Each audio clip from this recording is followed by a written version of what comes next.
In the first 3 episodes, we let everyone begin, learn, and live without fear. The floor is firm, the fear is gone, but in the heart lies a deeper longing. That longing to be seen, to be respected, to live with worth. So this episode, we move to the fourth pillar, let contribution be the highest honor. First, a sharp question. What does today's society actually worship? We often give our loudest applause to those best at taking, while those who quietly give off and stand in corners the light never reaches.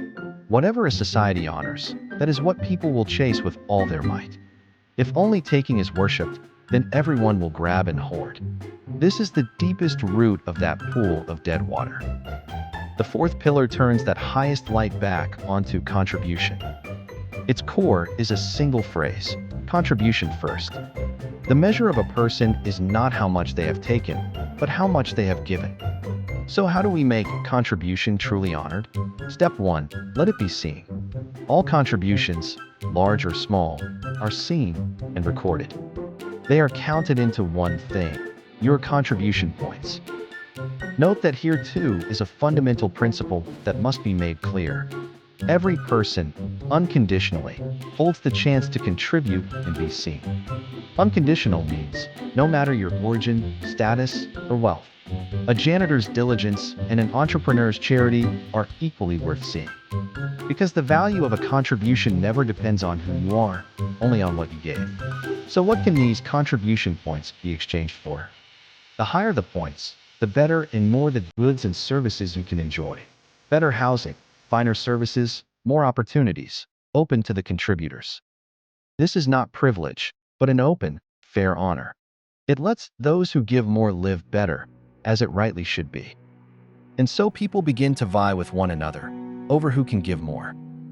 This turn brings that pool of dead water fully alive. Here lies a most fundamental truth worth stating in full.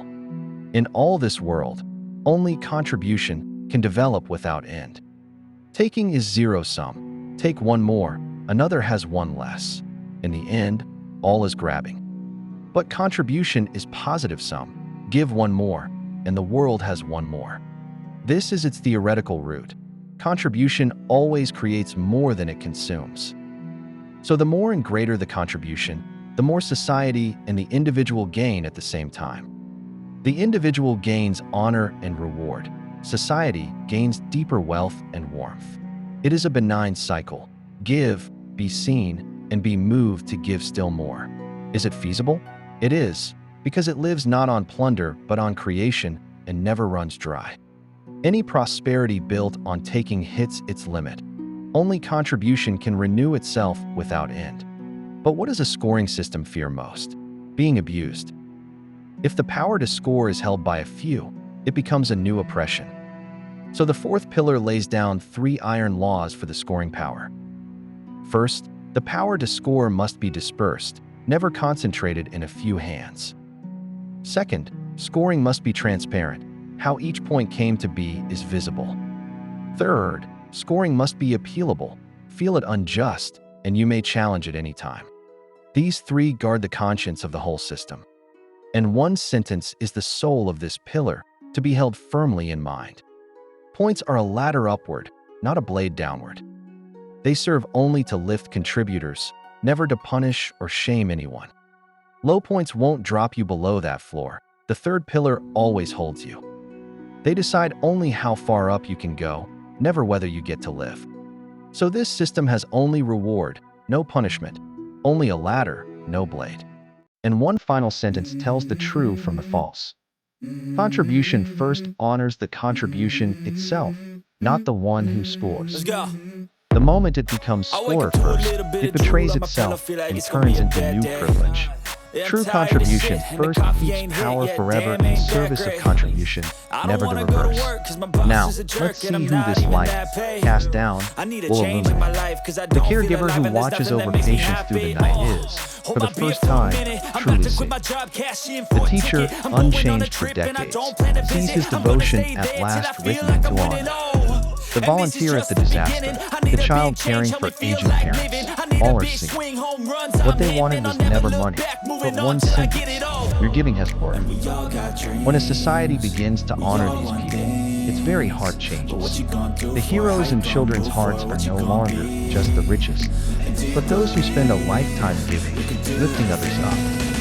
This is the deepest change contribution first can bring to a nation. In the Western context, this connects fully with the finest side of the American dream. America's most moving tradition has always been to honor heroes and reward devotion. The fourth pillar only makes that reward fair, transparent, and within everyone's reach. Government here is no judge, but the one who returns the light to the contributors. It answers the left with grace, letting every act of giving be fairly seen. And it answers the right. More work, more reward, more giving, more honor, incentive never absent. In a phrase, not dead water ranked by seniority, but living water where all vie to give. When a nation begins to take pride in contribution, every person wants to become better. Remember, a stronger America need not raise one by putting another down. It need only let every real contribution receive the honor it deserves. This is the fourth pillar. Let contribution be the highest honor. Next episode is the final pillar. Let life itself become better. Because when all the outer things are held up, a person's final question is how to make themselves better.